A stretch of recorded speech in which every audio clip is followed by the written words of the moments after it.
চাঁদাবাজদেরকে বান্দরবনে পাঠানোর দায়িত্ব আমাদের। ওরা শাপলা না পাইলে আমরাও নাকি ধানের শীষ পাবো। এনসিপি নেতা সার্জিস আলম ও বিএনপি নেতা ইশরাক হোসেনের মধ্যে চলছে তুমুল বাকযুদ্ধ। সম্প্রতি সামাজিক যোগাযোগ মাধ্যমে দলীয় প্রতীক ইস্যুতে সার্জিসের এক পোস্ট নিয়েই প্রতিক্রিয়া জানান ইশরাক।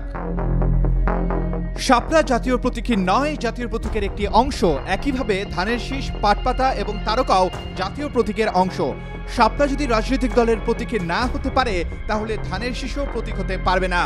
সামাজিক যোগাযোগ মাধ্যমে এমন মন্তব্য করেছেন জাতীয় নাগরিক কমিটির উত্তরাঞ্চলের মুখ্য সংগঠক সার্জিস আলম। এবারে তার এই মন্তব্যের কড়া জবাব দিলেন বিএনপি নেতা ইশরাক হোসেন।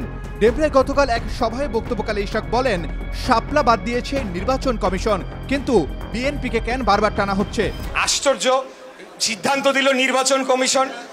বাংলাদেশ জাতীয়তাবাদী দল রেজিস্টার্ড একটা পার্টি, দীর্ঘদিন যাবৎ আমাদের মার্কা ধানের শীষ।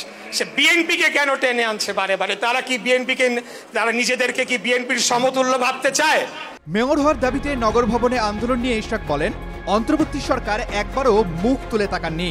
কারণ কোনোদিনও মেয়র হওয়ার জন্যে আমাদের কোনো পরিকল্পনা ছিল না।